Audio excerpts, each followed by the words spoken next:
Operators sat at their consoles and watched the mouse cursor start moving on its own. Someone else was driving.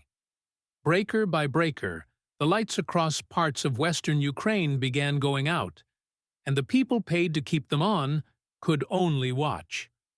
That was December 23, 2015, and it's the exact scenario the National Guard is now building its largest cyber exercise around, more than a decade later. By the end of this, you'll understand why CyberShield 2026, the biggest cyber drill the National Guard runs, is pointing at the U.S. power grid this year. Not because of some new secret weapon. Because of something that already happened, that we have the reports on, that got studied to death. The attack that proved you can turn off a country's lights with a keyboard. And the parts of it that still aren't fully settled. Here's the version most people carry around. Russian hackers took down the Ukrainian power grid in the middle of winter.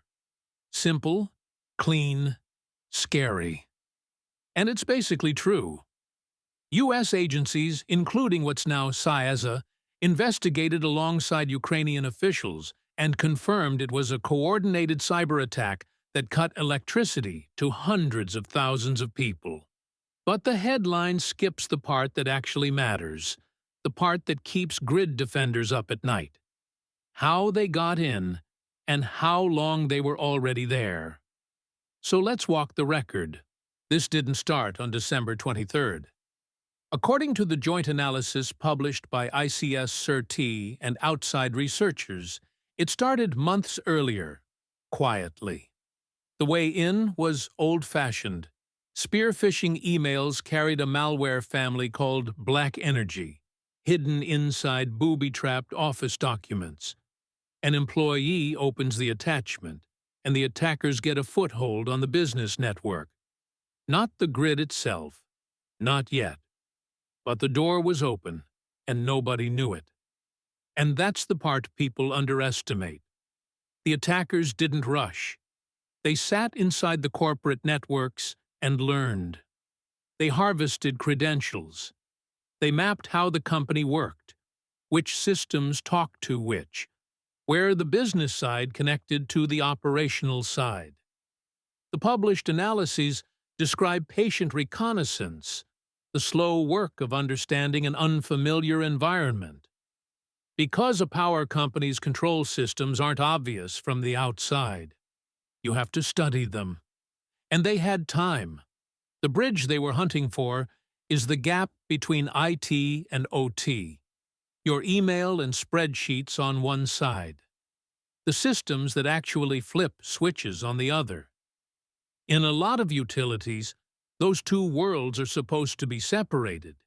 In practice, they touch.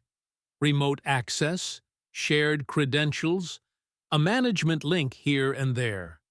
The investigators found the attackers worked their way across that boundary and reached the control systems that operate the substations.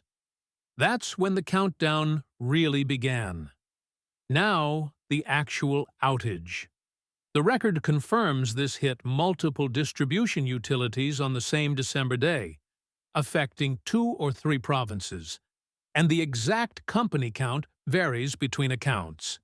One of them was Prikarpati Oblenergo, whose network was brought offline. The reports don't nail down a precise number of substations across all the utilities, so I'm not going to pretend they do. What they do confirm is the scale.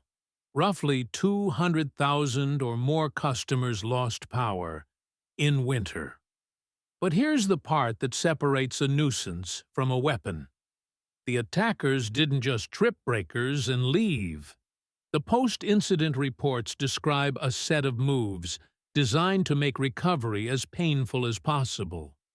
They pushed malicious firmware to serial to Ethernet converters, the little devices that let operators talk to remote substations. Brick those, and even after you kick the intruders out, you can't drive the grid remotely. And that's not even the worst of what they did. They also went after the ability to see anything at all.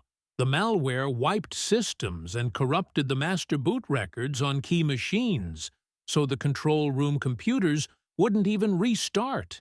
And they launched what investigators called a telephone denial of service, flooding the utilities' call centers with fake calls.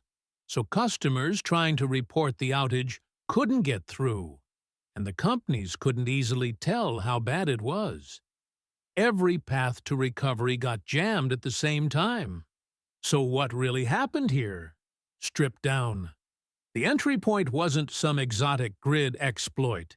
It was a phishing email and stolen credentials, the same stuff that hits ordinary companies every week. The real failure was the assumption that the business network and the control network were far enough apart. They weren't. Once the attackers crossed that gap and learned the environment, the grid systems mostly did what they were told. The commands were legitimate. The person sending them wasn't. And how did they get the lights back? This is the detail I love. With the automated systems blinded and bricked, Ukrainian operators went manual. Crews physically drove out to substations and closed the breakers by hand. Most power came back within a few hours, on human legs and human hands, because the workers knew how to run their grid without a computer. If you want more of these deep dives into how infrastructure really breaks and holds, subscribe. Because this is exactly the kind of story we take apart here. That manual recovery is the whole reason this matters for the U.S. grid, and for CyberShield 2026.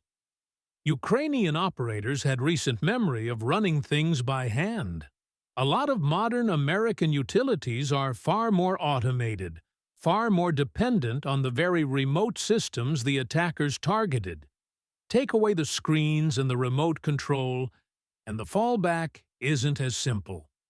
That's the uncomfortable question the exercise is built to test. Could we go manual, fast, if we had to?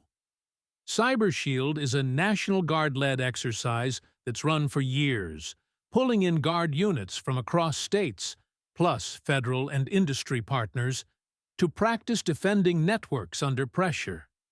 It's described as the Guard's largest unclassified cyber exercise. Pointing that focus at the power grid isn't paranoia. It's rehearsal. The people who'd actually respond to a grid attack in a real U.S. emergency get to practice on a scenario that already happened somewhere else, so they're not learning it live. And Ukraine wasn't a one-off. Almost exactly a year later, in December 2016, Ukraine's grid got hit again, this time with more automated malware the researchers named Indestroyer, or Crash Override, built to speak the actual protocol's grid equipment uses. So the 2015 attack wasn't the ceiling. It was the floor, the proof of concept. Everything after it has been about making the same idea faster and more automatic. Now, what's honestly still unsettled? Attribution is the big one. The reports point at a sophisticated, well-resourced group widely linked to Russia, and U.S. officials have said as much. But the full chain of who ordered what has never been laid out in a courtroom for the public. The exact number of substations and the precise customer count vary between accounts, and investigators have debated how much of the outage came from the malware itself versus hands-on keyboard operators clicking in real time. What isn't in doubt is the lesson. The Ukraine attack showed that flipping off the power doesn't take a bomb. It takes a convincing email, patience, and a network where the office and the control room quietly touch. That's why the biggest cyber drill in the National Guard is spending 2026 rehearsing this specific nightmare. Not because it's likely tomorrow, because when it did happen, hand-cranked breakers were the only thing that saved the night. Which raises the next file. Because there's a piece of malware sitting quietly inside American infrastructure right now, that doesn't try to break anything at all. It just waits. And that patience is exactly what makes it so dangerous. That's the next case.